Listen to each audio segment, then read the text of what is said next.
whenever I work on a musical project, I have larger goals in mind that aren't just, oh, I want to make money and, oh, I want to be famous.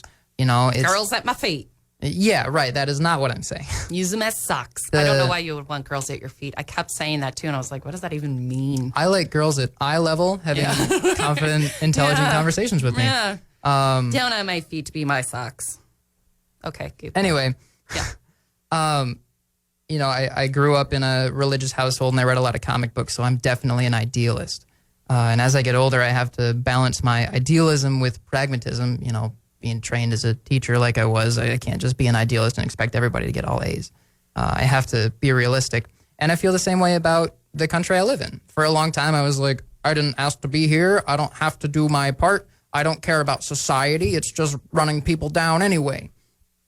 But as I get older, it's like I can contribute. I've seen my heroes and my mentors contribute to society, and I want to also be able to do that.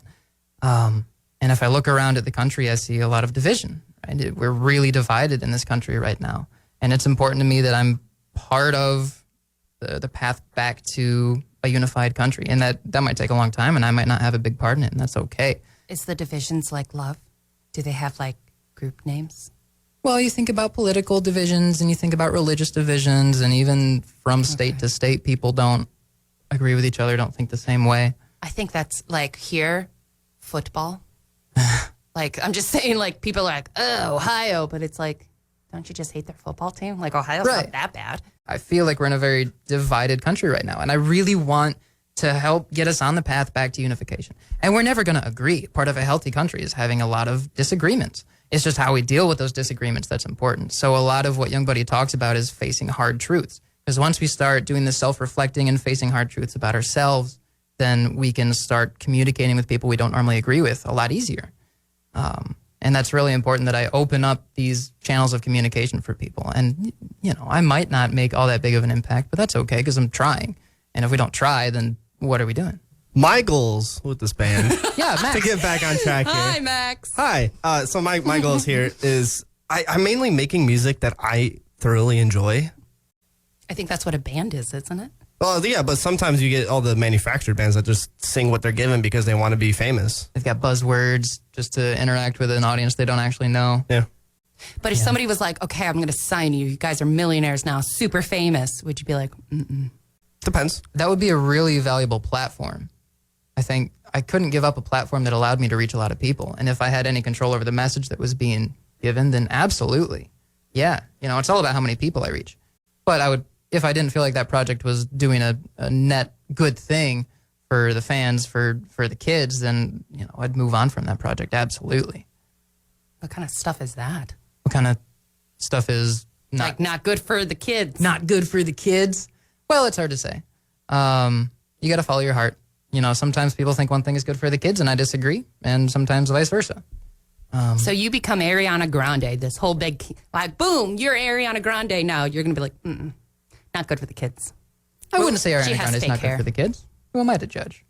No, it's all just depending on what your internal is telling you, what your gut is going to be telling you. Yeah, it's about your moral compass, right? Yeah. Money, money, money. Money is necessary, but not the point. I'm hoping that we stand out a little bit in the way that we're a little bit more, well, aside from sounding good, that's important. But in terms of the message, I hope that we come across as a little bit more reverent, a little bit more honest than some bands. Because I listen to a lot of pop music, not because I like it, but because I want to know what's going on. Wait, what kind of music do you like? I don't know anymore. Okay. You're pop rock, but you don't like pop. Yeah. Okay. I think I do like the 1975. I do like early Imagine Dragons. You know, it's really easy to get caught up in the music that was playing on the radio when you were in high school, and I'm trying not to get just caught in that. Mm-hmm. But yeah, you know, Sir Sly is a really big band for me. Love Sir Sly. But anyway, I listen to a lot of pop music now, and I'm not one of those guys who's like, music on the radio is so bad nowadays. You know, I'm not that guy. But I listen to Youngblood and Grandson and even Machine Gun Kelly sometimes, and it's like, wow, these guys are pretty cynical. And I just don't see the point in cynicism. I think that cynicism is honestly just a way to project certainty, to act like you know how things are without actually honestly taking a look at it and figuring out how to best deal with it.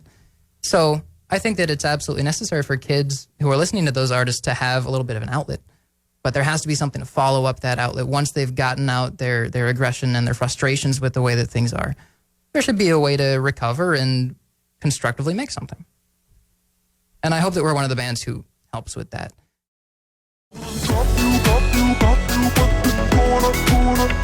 Gonna